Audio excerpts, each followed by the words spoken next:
The following marketing information and discussion is provided for informational purposes only. It is not intended to be used as professional guidance or consultancy. You should find an agency for that. Comexis is a digital marketing agency, so feel free to hire us. But otherwise, just enjoy the show.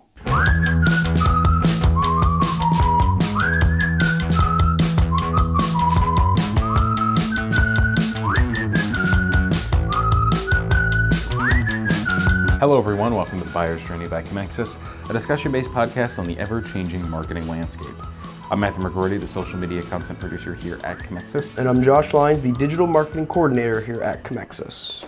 So today we are talking about Facebook's Community Standards Enforcement Report. So Facebook just recently released a Community Standards Enforcement Report to basically show what it is they're doing, give some stats and numbers to the areas that they're doing well, areas that they could improve in, et cetera, et cetera. So some of this information is coming from Jonathan Scheiber on TechCrunch, and then some of it is coming directly from the Facebook report. I will link both of them in the blog description, and you'll be able to look at both and see what you would like to see from either of them.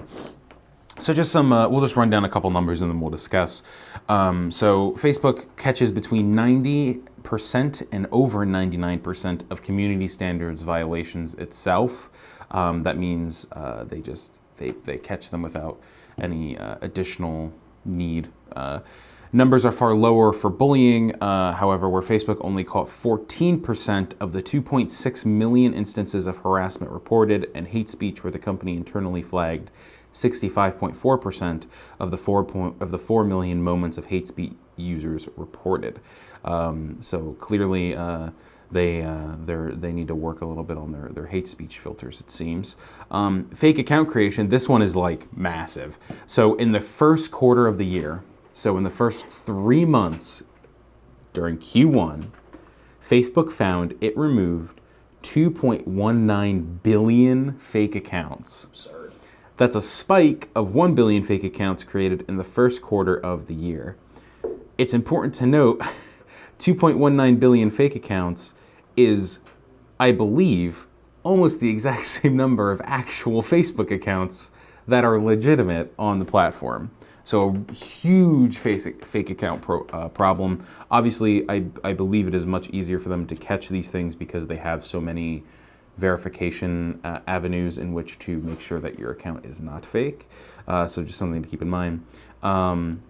The company took down nearly 1.76 billion instances of spammy content in their first quarter. So obviously just making your newsfeed a little bit nicer and less spam ridden. The company said it had to remove 5.4 million pieces of content depicting child nudity or sexual exploitation, and that there were 33.6 million takedowns of violent or graphic content. And although posts containing hate speech are among the most appealed types of content, they're the least likely to be restored. So Facebook removed itself 152,000 times out of the 1.1 million appeals it heard related to hate speech. So basically about 15% of things were reversed after they were taken down. And then another area where they are unlikely to remove things that they have taken down is in regard to the sale of regulated goods like guns and drugs.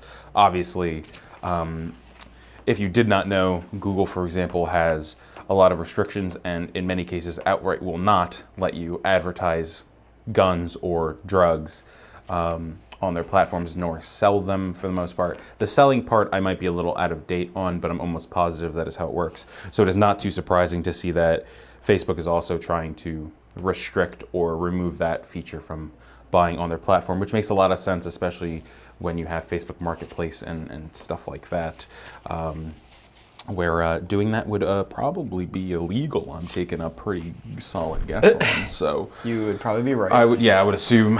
So Josh, what do we think about this? I mean, it's nice to see that Facebook's been catching between 90 to 99% of the community standards violations. Like, that's great for them. Mm-hmm. It is a little. It could be a problem that, there's a big gap between 90 to 99%. Yeah. The amount of Facebook users there are, that 9% gap could be, a pretty decent amount. But for the most part, the fact that they can get up to 99% of their community standards violations by themselves, not relying on other people, is great. Yeah, that's just with their algorithm filters and things like that. I agree that I think that is a shockingly high number. However, when you have like 2 billion people on your platform, like that still does leave a lot of room for bad things to get through. But ideally, Right. things would not. Yeah, I mean, the big thing that stood out to me was the whole fake account creation, as you would expect. That is a nuts number. Obviously, we know that fake account creation is a very big deal and a big problem on all social media platforms, I agree. whether it's Facebook, Instagram, Twitter, and even oddly enough, I ran through something yesterday, which never happened to me before. It's actually really funny we're talking about this today, where I was on my Xbox watching Netflix, and I got a message from a fake account. It just said like hello, and I quickly looked on the account to see if it was anyone I knew or something. Maybe someone changed their gamer tag, whatever. It was a brand new account, and it had no icon, it had no friends, no likes, no nothing. It was just a straight fake account. I have no idea what their plans were, but people make fake accounts everywhere. Yeah, I mean, we talked about, I think it was about a month ago, about LinkedIn's fake account profile problem as well. So really interesting to see that number. I mean, I think it's obviously shocking how big that number is. Of course, as I mentioned earlier, Facebook has a lot of things in place to make sure that fake accounts generally get removed and things like that. So it's good that they removed that many. However, it is still alarming because, you think, well, how many Instagram accounts are fake? How many Twitter accounts are fake? Here's et cetera, here's a question for you. Go for it. And I don't know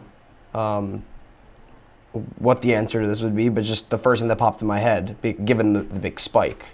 Could there be a lot of fake accounts being created because we're getting close to the next election? And all of the primaries and all of the other state elections that there's been? I mean, it's possible. I mean, I think I wouldn't discount that as a reason, but I also think that a lot of the times fake accounts get made either to do like bot spamming or something like that, which could be could be in tune with the coming election, but it also could just be regular attempts at scamming and stuff like that. I mean, obviously there was a spike of 1 billion fake accounts created, so that is a significant amount. I don't know why there's that big spike. People smarter and better at a historical and data analysis will have to let me know and what they believe that reasoning is. But I could definitely see that as a potential reasoning. One thing I thought was interesting was internal flagging of hate speech. Obviously, I think there's the obvious filters and words that you can run through the system to find whatever it is and block whatever it is that you're looking for. I think it's, on one hand, I think it's good that most of the time the appealed speech is not restored, probably because after the algorithm catches it, you have a human analyze it and go, okay, that really doesn't work. Yeah. But it is interesting that they still had to have 4 million moments of hate speech reported, and they only caught a little more than half of them. I don't think that's an inherently bad statistic. Obviously, you have people making all these awful statements in various different ways. I think it's crazy. So there was 1.1 million appeals for hate speech. I think it's crazy that there was 33.6 million takedowns of violent, graphic, nudity and stuff. I mean, there's always people trying to do that. But that blows my mind. There's that much out there on the internet. I mean, there's been a lot of stories. I'm going to talk briefly about it right now, but there's been a lot of stories about internal Facebook moderators and all this stuff that goes in. I'm not going to get too deep into that, but there's tons of content like that. I mean, when you think about the number of users that are on there, and then the probably the closed groups that maybe share this stuff, right? That would make sense. I think that number is surprisingly low. Really? Yeah. But I mean, I'm glad it got taken down. That's really, because there's nothing that would bother me more than I'm just scrolling through Facebook and all of a sudden it's I actually see that a lot on Twitter, and it's Well, yeah, unfortunately. very graphic, and so- I wish I didn't see it.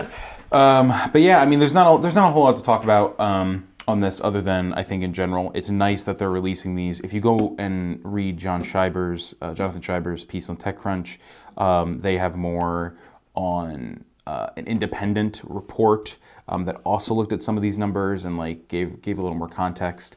So definitely check that out. It'll be linked in the description. And if you just want to read the report yourself, it'll also be linked in the description as well. So thank you for tuning in to today's episode of The Buyer's Journey. Thank you for tuning in to today's episode of The Buyer's Journey. Check us out on Comexis.com, YouTube, and anywhere you can get your podcasts.